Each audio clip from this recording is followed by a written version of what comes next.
사랑하는 성도 여러분, 기독교 역사를 보면 아이러니한 측면이 있는데요. 상황들이 있는데, 기독교를 탄압하고 박해해서 이제 기독교가 없어지도록, 그리고 그들의 세를 더욱 벌리지 못하도록 핍박하면 핍박할수록 기독교는 더 활활 타오르면서 전파가 되었다라는 사실입니다.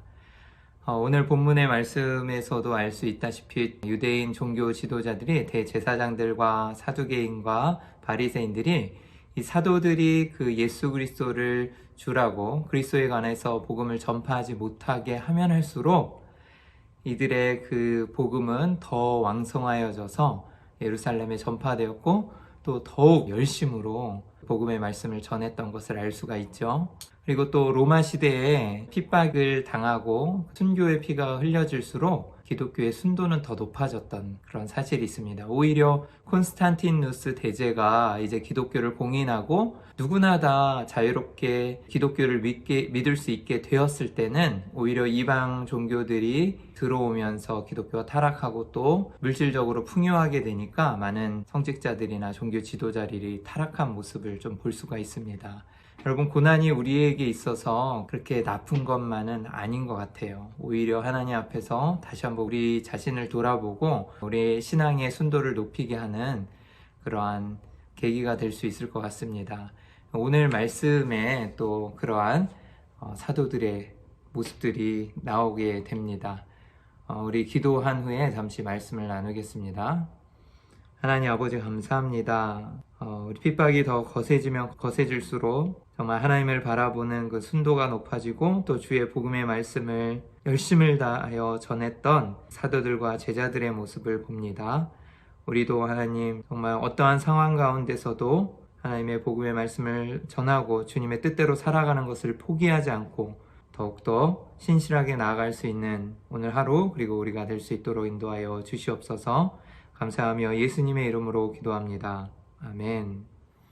오늘 1월 22일 금요일 새벽기도 큐티 말씀을 나누겠습니다.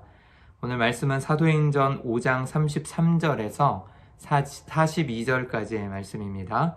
사명자 능력받는 일에 합당한 자라는 말씀이고요. 우리 오늘 본문 말씀을 영상으로 한번 읽어보도록 하겠습니다. 그들이 듣고 크게 노하여 사도들을 없이하고자 할세.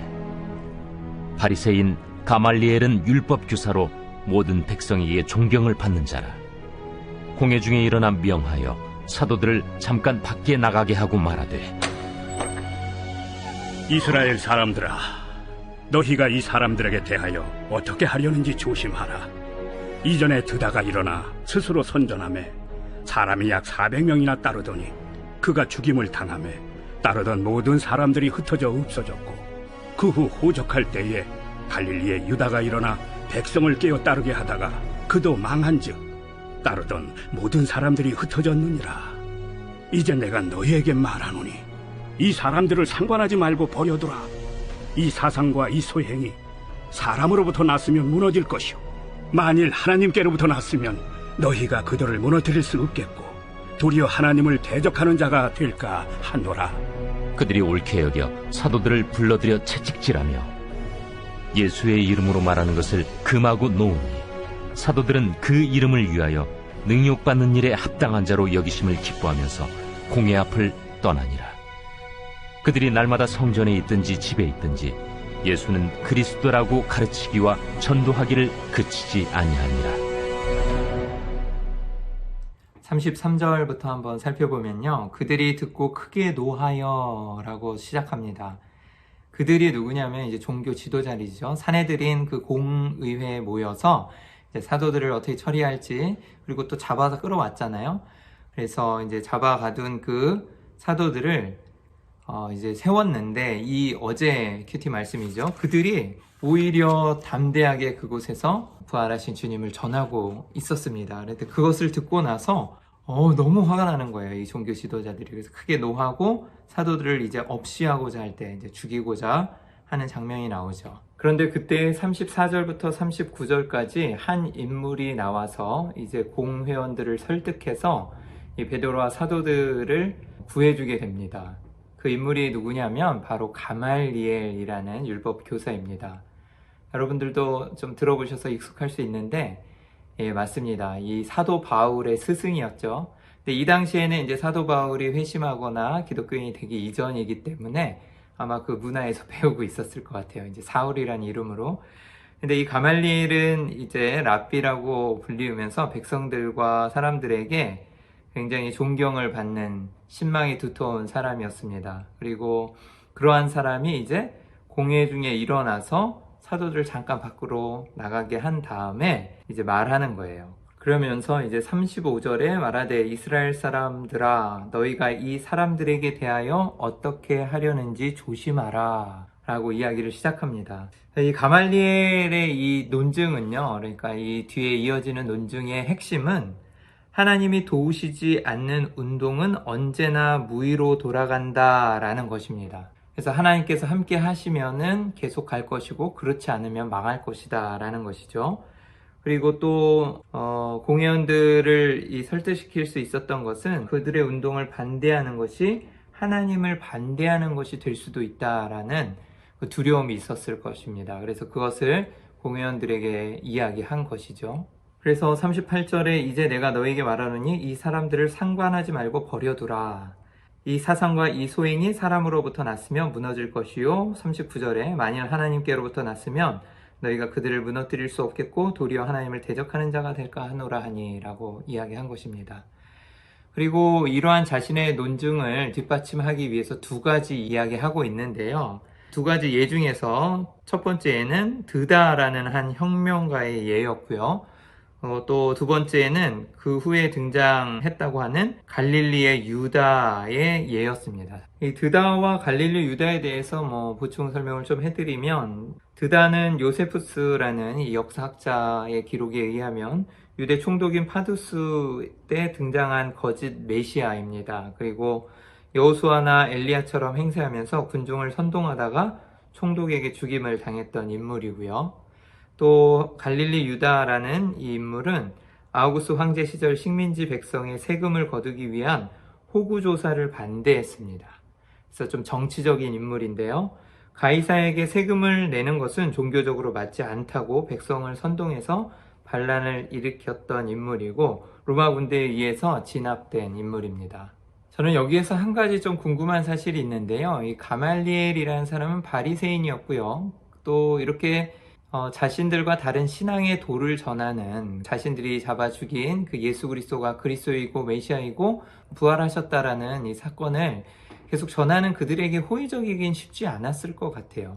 또 그렇게 할 이유도 없었어요. 그런데 왜 그랬을까 좀 생각을 해보면은요, 가말리엘이 이전에 예수님과 사도들에 관한 이야기를 들어본 적이 없겠습니까? 당연히 있겠죠. 그리고 또 이들 사역이 이전에 있었던 그 드다나 갈릴리 유다의 경우와는 매우 다를 수 있다라는 가능성을 좀 보았을 것 같아요. 그냥 여태까지 있었던 그런 다른 이단들과는, 또 혹은 거짓 선지자들과는 완전히 좀 다른 무엇인가가 있을 것이라고 생각을 했을 것 같죠. 진짜니까.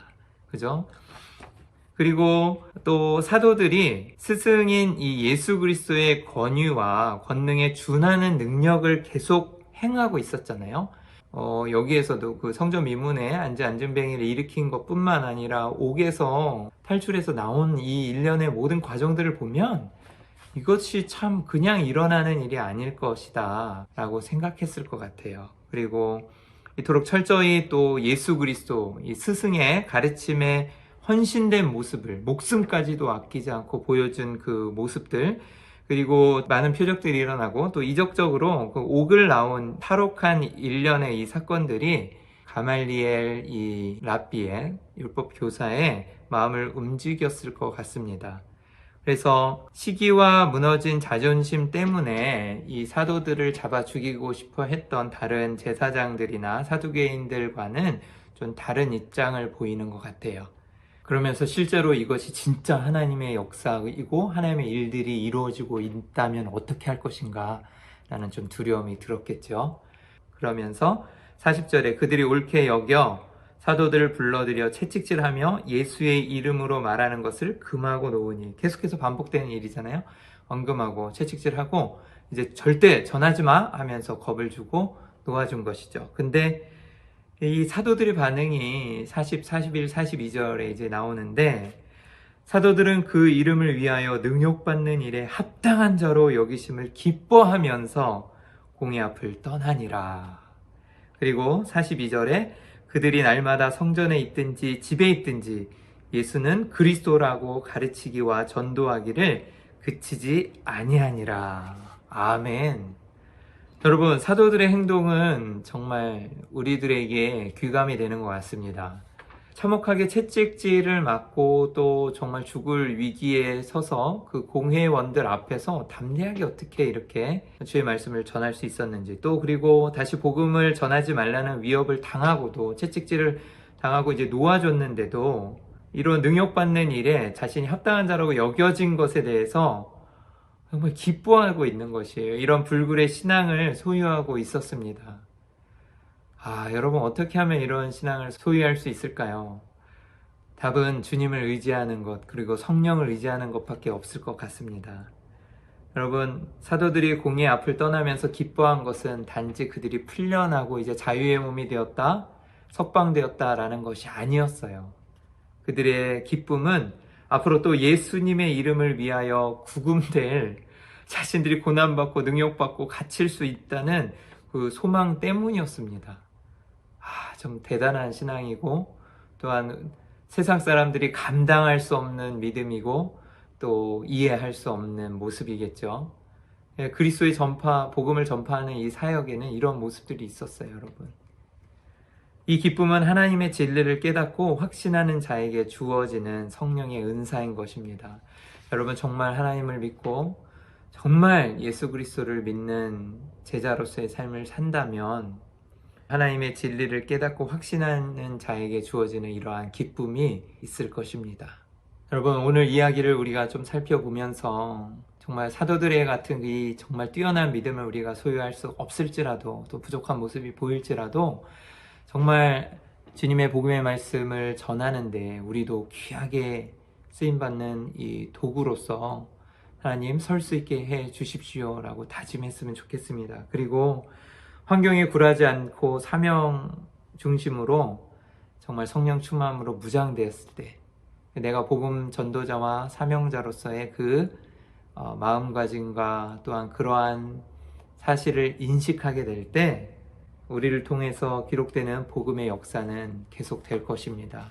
제가 어저께도 말씀드렸듯이 성령 행전의 이 역사가 우리를 통해서 계속 이루어져 나갈 것입니다.